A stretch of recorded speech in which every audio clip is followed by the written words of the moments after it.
Jejak digitalnya disorot, bos buzzer yang ditangkap Kejagung pernah bilang, Jokowi abadi.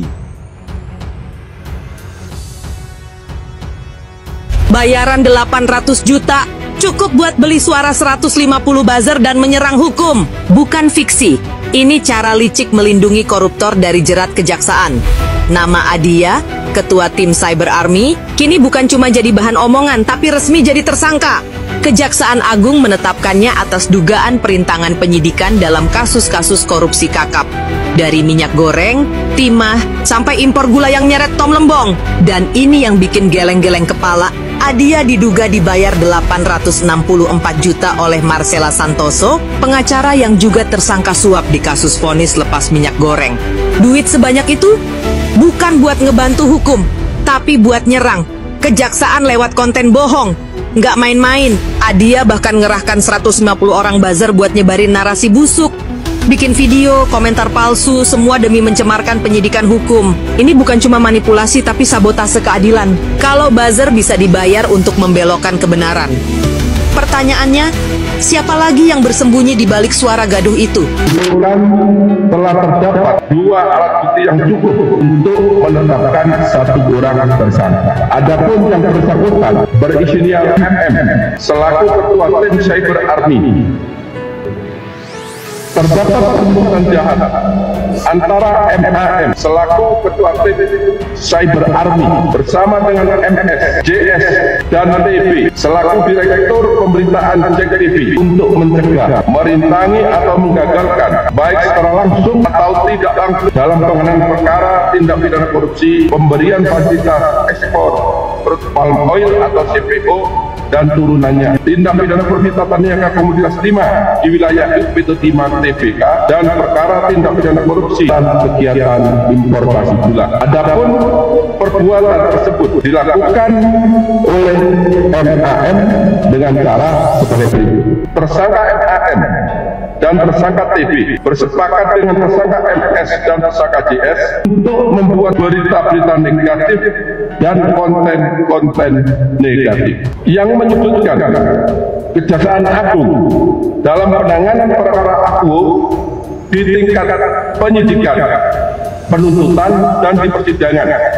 Selanjutnya dipublikasikan oleh tersangka MAM dan tersangka TB melalui media sosial TikTok, Instagram, dan Twitter. Tersangka JS membuat narasi-narasi dan opini-opini positif bagi tim pengacara MS dan JS, dan sebaliknya membuat narasi negatif bagi penyidik maupun penuntut umum pada jam-jam Kejaksaan Agung. Muhammad Adia Muzaki, MAM, yang baru-baru ini ditetapkan sebagai tersangka dalam kasus korupsi oleh Kejaksaan Agung, kembali menjadi sorotan setelah pernyataan lamanya viral di media sosial. Unggahannya yang berbunyi yang fana adalah waktu. Jokowi abadi dianggap sebagai bentuk kultus berlebihan terhadap mantan Presiden Joko Widodo. Juru bicara PDIP, Muhammad Guntur Romli, turut menanggapi pernyataan tersebut dengan nada menyindir, menyebut Adia sebagai penyembah Jokowi. Ia juga mengutip pernyataan tokoh NU, Islah Bahrawi, yang menyebut bahwa Jokowi telah diposisikan secara berlebihan oleh sebagian pendukungnya. Pernyataan ini semakin memperkuat kritik terhadap fenomena loyalitas ekstrim dalam politik Indonesia. Sebelumnya, Kejaksaan Agung menetapkan Adia sebagai tersangka dalam kasus dugaan perintangan penyidikan terkait beberapa perkara korupsi besar, termasuk kasus korupsi di PT Timah, impor gula, dan suap ekspor crude palm oil, CPO. Adia diduga membentuk jaringan buzzer yang menyebarkan narasi negatif untuk melemahkan kredibilitas Kejaksaan Agung. Ditangkapnya buzzer RP, Adia Muzaki semakin memperjelas bahwa selama ini kita benar-benar dipermainkan oleh buzzer RP. 10 tahun ini buzzer RP demikian luar biasa memframing opini, salah satunya adalah memframing kinerja Jokowi yang seolah-olah berhasil padahal gagal total. Bahkan saya bisa mengatakan dengan cukup jelas berdasarkan data-data yang saya ambil dari data-data primer bahwa Jokowi adalah presiden paling gagal sepanjang pasca reformasi.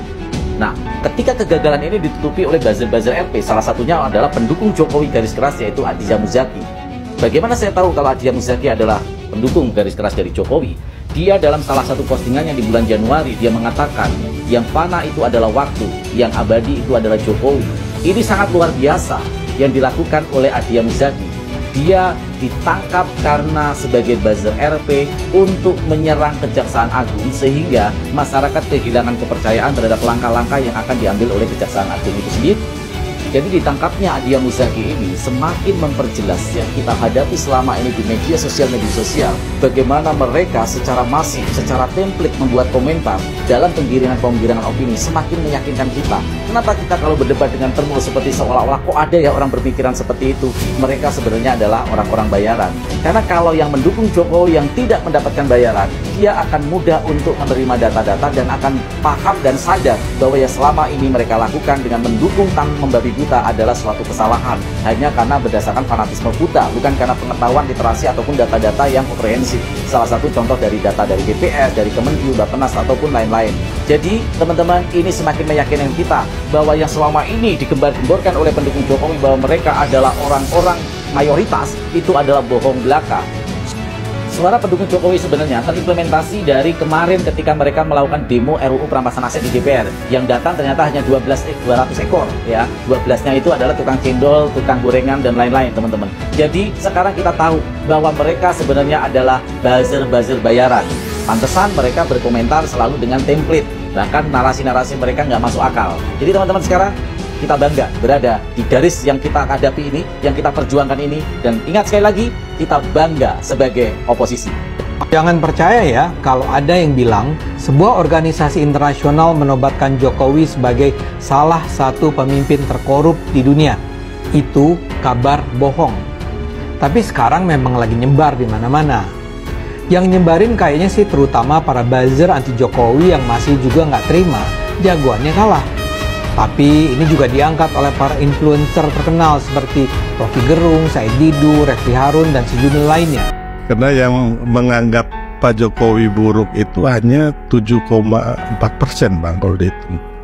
Selebihnya 89,6% itu Pak Jokowi itu positif jadinya. Ya. Kalau poll tracking itu kan hasil surveinya 86,6%. Iya. Jadi kalau 86,6%, ya itu besar sekali, sangat ya. Besar. Bahkan di dunia mungkin paling besar ya. Ini pemimpin yang berjalan dengan caranya sendiri. Karena saya tahu komunikasinya dengan Allah Subhanahu wa Ta'ala itu luar biasa. Puasa Nabi Daudnya per hari ini lebih dari 18 tahun. Abang sampai segitunya gak bang? Ya, sampai tahu. Oh, enggak. Berarti lebih jagoan Pak Jokowi ya? Ya. Dalam waktu-waktu tertentu, dia bersemedi, dia bermunajat kepada Allah Ta'ala, melebihi seorang ulama dan yang tidak pernah saya lihat dalam sejarah pergaulan saya. Teduh, tenang. Jadi, ini orang memang tidak pendendam, pengasih. Dia punya sifat menyayangi, dia punya sifat. Kalau orang-orang seperti pangkat kecil-kecil kayak abang, kemudian dia datang, bagaimana kabar bang? Dan itu bukan sama saya aja, sama pengawalnya Patwal. Oh, ternyata ramah sama semua orang. Makan biasa. Jadi ini orang betul-betul tidak punya tendensi kepentingan yang lebih besar tentang hidupnya. Sudah selesai dengan hidupnya. Jadi enak dia melayani. Seorang mantan buzzer baru aja bongkar rahasia yang bikin heboh di media sosial. Dia ngaku dulu dibayar bulanan sama salah satu partai buat nyebarin narasi Jokowisme. Sekarang dia minta maaf, katanya dulu terpaksa karena lagi butuh uang banget. Tapi kalau satu orang aja berani ngaku, kebayang enggak seberapa banyak yang masih jalan diam-diam. Jadi ini strategi politik biasa atau justru cara licik buat ngontrol opini publik?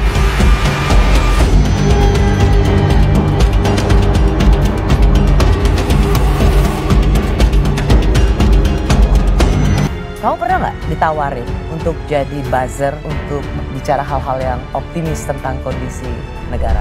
Gak pernah mau kalau dikasih titipan yang membelokkan fakta. Gak mau, kalau bisa ditawarin 1M, 2M gitu, masa nggak mau? Nggak. Hari gini Raymond, yang mau dengan uang sebanyak apapun udah bukan masalah angka lagi. Tapi itu bikin aku nggak tenang gitu loh.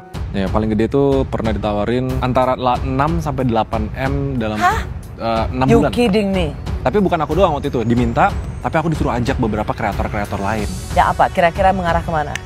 Bicara Mengarah tentang ke- yang positif-positif. Positif-positif, tapi why-nya ya buat pembersihan nama, untuk mengubur fakta-fakta yang sebenarnya memang fakta menurutku, tapi jelek. Nah itu aku nggak terima. Kamu nggak mau? Enggak, karena jujur tuh ada dua versi. Mengatakan apa yang benar, tapi tidak menyembunyikan apa yang salah. Itu udah masalah etika, dan Oke. itu pun aku nggak terima. Itu jadi benar-benar prinsip integriti kamu. Yes. Wow. Bos buzzer yang ditangkap Kejaksaan Agung Kejagung, bernama M. Adia Muzaki, MAM ternyata merupakan loyalis Jokowi. Bahkan, sejumlah warganet mengaku telah melihat langsung status media sosial milik MAM yang sangat tampak membela dan bahkan disebut mengkultuskan ayah dari Wapres Gibran itu. Unggahan lawasnya yang berbunyi, yang fana adalah waktu. Jokowi abadi, dianggap sebagai bukti kultus berlebihan terhadap mantan Presiden Jokowi. Juru bicara PDIP, Muhammad Guntur Romli, ikut menanggapi pernyataan tersebut dengan nada menyindir. Ia bahkan menyebut Adia sebagai penyembah Jokowi. Kalimat Adia ini, sambil mengunggah tangkapan layar unggahan Adia, si menunjukkan dia benar-benar penyembah Jokowi, ujar Guntur di X @gunromli, tanggal 9 Mei tahun 2025. Ia juga mengutip pernyataan tokoh NU, Islah Bahrawi, yang menyebut bahwa Jokowi sudah diposisikan secara berlebihan oleh sebagian pendukungnya. Benar kata Cak Islah Bahrawi, Jokowi sudah seperti berhala, tandasnya. Sebelumnya, Kejagung telah menetapkan M. Adia Muzaki sebagai tersangka kasus perintangan penyidikan alias obstruction of justice. Direktur Penyidikan Jaksa Agung Muda Tindak Pidana Khusus Jampitsus Kejagung Abdul Qohar Afandi menyebut Adia sebagai bos tim buzzer yang menyebarkan konten negatif untuk menyudutkan penanganan kasus korupsi minyak goreng, korupsi timah, dan korupsi impor gula yang ditangani Kejagung. Adia memiliki sekitar 150 anak buah yang tergabung dalam tim Cyber Army. Dia membagi anak buahnya itu ke dalam beberapa tim. Adia Muzaki selaku bos buzzer mendapat duit senilai total Rp864.500.000 dari tindakan membentuk narasi negatif di muka umum guna menjatuhkan citra Kejaksaan Agung dan jajaran Jampitsus. Adapun tiap-tiap buzzer yang dikomandoi Adia mendapatkan upah Rp1,5 juta untuk bekerja sebagai tentara siber atau Cyber Army. Jumlah total uang yang diterima oleh MAM dari MS sebanyak Rp864.500.000, ujar Direktur Penyidikan Jampitsus Kejagung Abdul Qohar Afandi dalam konferensi pers pada Rabu malam, tanggal 7 Mei tahun 2025. Marcella Santoso sendiri telah ditetapkan sebagai tersangka kasus suap penanganan perkara korupsi ekspor minyak sawit mentah yang menjerat 3 korporasi. Dalam kasus tersebut, Marcella dan rekannya, Arianto Bakri, disangka memberikan suap senilai Rp60 miliar kepada Ketua Pengadilan Negeri Jakarta Selatan Muhammad Arif Nuryanta. Kejagung menyebut, uang itu diberikan ke Arif saat menjabat sebagai Wakil Ketua Pengadilan Negeri Jakarta untuk mengatur agar majelis hakim yang menangani perkara tersebut menjatuhkan vonis lepas terhadap ketiga korporasi. 3 hari kemudian, pada Selasa tanggal 22 April tahun 2025, dini hari, Marcella kembali ditetapkan sebagai tersangka oleh Kejagung, kali ini dalam kasus perintangan penyidikan atas kasus yang ditangani Kejagung. Marcella bersama advokat Junaedi Saibi dinilai merintangi penyidikan, penuntutan, hingga pengadilan untuk 3 kasus perkara, yaitu kasus dugaan korupsi PT Timah, kasus dugaan impor gula, dan kasus dugaan suap penanganan perkara ekspor CPO. Menurut Kejagung, Marcella dan Junaedi membiayai unjuk rasa, seminar, dan talk show dengan narasi yang memojokkan Kejagung dalam penanganan perkara-perkara di atas. Marcella dan Junaedi juga diduga membayar Direktur Pemberitaan JAK TV Tian Bahtiar dengan uang Rp487.500.000 agar narasi-narasi negatif tentang Kejagung dapat diangkat di JAK TV.